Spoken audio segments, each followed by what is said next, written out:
What's good, YouTube? Shalom, shalom, and welcome to the channel. Hawkeye Hebrew back with my first subclassing video. I've been playing around with this system for like a month now, trying to figure out how to make it work for my playstyle, and I finally found something that I can showcase to you all. So this is a remake of my Paladin build, my Templar sword and board. It was like a hybrid build I made a while back, and this is what we got. So let's go ahead and I guess we can start off with the sets. So my first 5-piece set is Shattered Fate.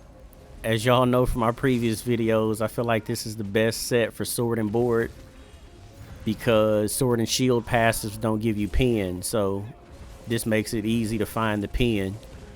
And I got the Nirnhone sword on that with a weapon damage enchant. And then you can see I got an NPN shield. Then on the back bar, just like the last time we was playing with this, we got the Wretched Vitality. And this is just for the sustain, which helps with a lot of my kind of hybrid skills, which I still got. I feel like this build uses a lot of resources, so the Wretched Vitality helps with that. And I have this in a resto staff as defending, which I wanted to test out the restoration staff heals, but I feel like they're all nerfed into the ground. So, and I'm not even currently using any resto heals, so I would probably change this to an ice staff. But you can see that I got that in the defending trait, and I got the double dot poisons on there in case I do like a resto heavy. So a little extra damage. We got the blood spawn 2-piece. I got both of those in medium. We got the 1-piece trainee on the chest, reinforced. And then the rest of the body pieces is just Shattered Fate and Wretched. I think as far as weights, I have 2 pieces of heavy. Yes. And then everything else is medium. I'm not running any light on here. And then for the amulet, I got the Wretched Vitality neck infused with damage, my ring infused with damage, and then we got the Marking Ring of Majesty, which is also infused with damage. I kind of want to try, I wanted to try Satan's Seducer, but I've been too lazy to farm for it, so I'll probably test that out at some point in the future. But yeah, those are the sets. Let's go ahead and look at the stats.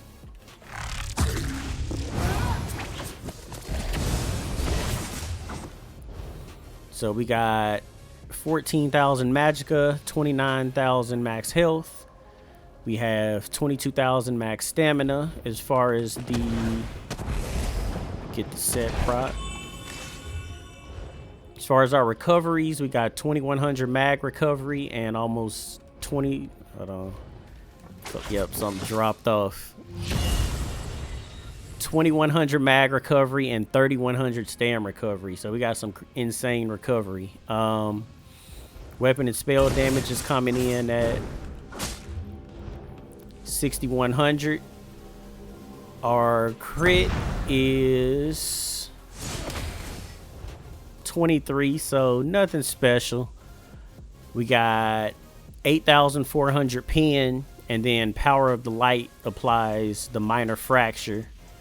So that's an extra 3k pen. So we got some really good pen. Our resistances are coming in at 34,000 on the back bar and 33,000 on the front bar. And that's before Blood Spawn is activated, giving you another 3,700.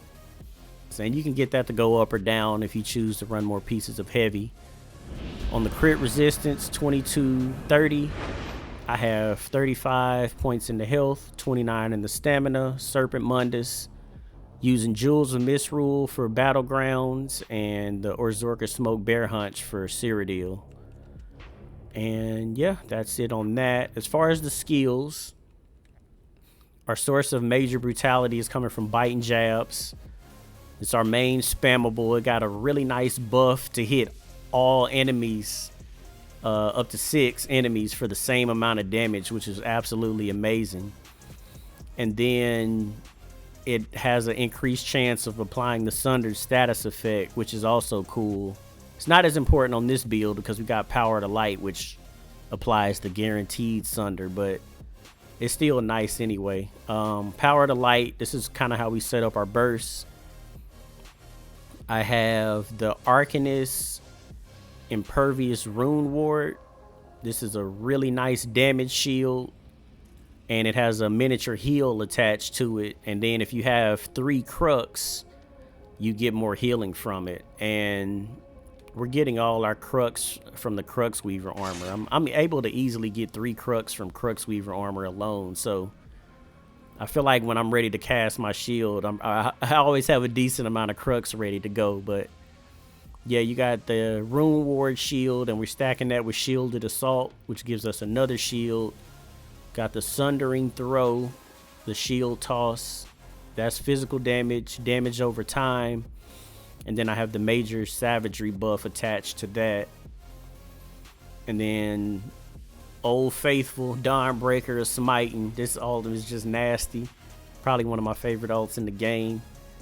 You could run the Crescent Sweep instead if you want to, but I'm too much of a fan of Dawnbreaker. So that's the front bar. On the back bar, we got Race Against Time. We have the Crux Weaver armor. This is also applying Minor Breach to the enemies that attack you. So you could swap the Power of the Light to the Magicka version, and that will give you a little bit more healing. Or if you wanted to, you could drop this skill altogether for Radiant Oppression. But I'm not a big fan of how they reworked it, so I've been avoiding this skill entirely. Like, I feel like the channel on it is entirely too long now. But for the healing, I'm using Healing Contingency. I got the Minor Intellect, Minor Endurance buff on that. I have Vigor, and then the other heal that I was using was Eclipse. I think it's called Living Dark, the morph.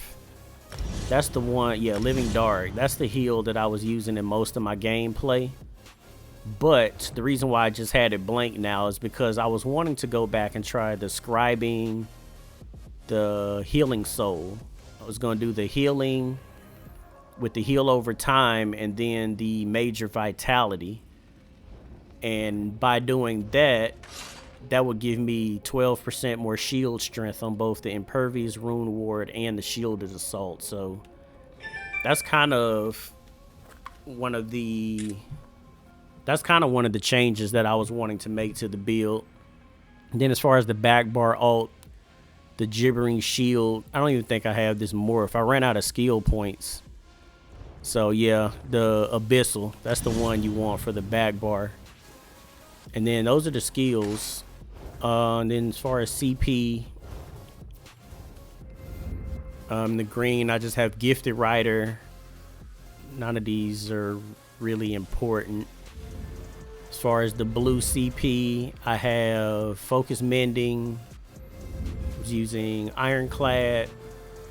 And then I have Master at Arms and Untamed Aggression.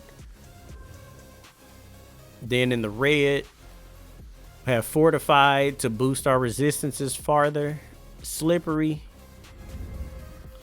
Sustained by Suffering, and Pain's Refuge. And you can change these up however you like. That's all personal preference. But yeah, that's my CP.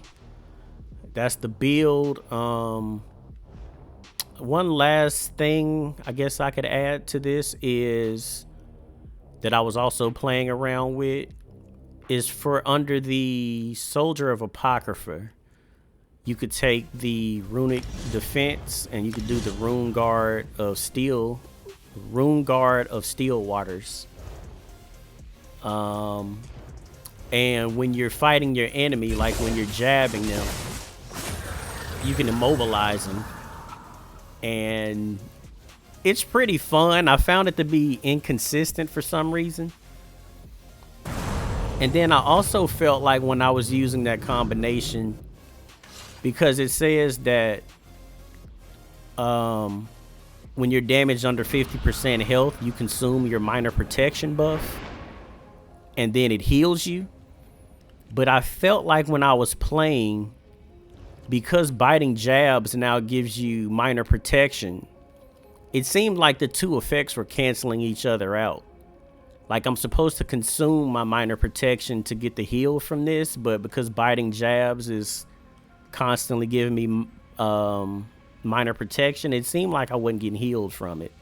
Maybe I was just tripping, but that was one of my observations while testing. So I took the skill off entirely for the impervious rune ward skill. But yeah, that's the build. Hope y'all enjoy it. You see any ways you would like to tweak the build, definitely let me know. And I'll catch y'all in the next video. Peace.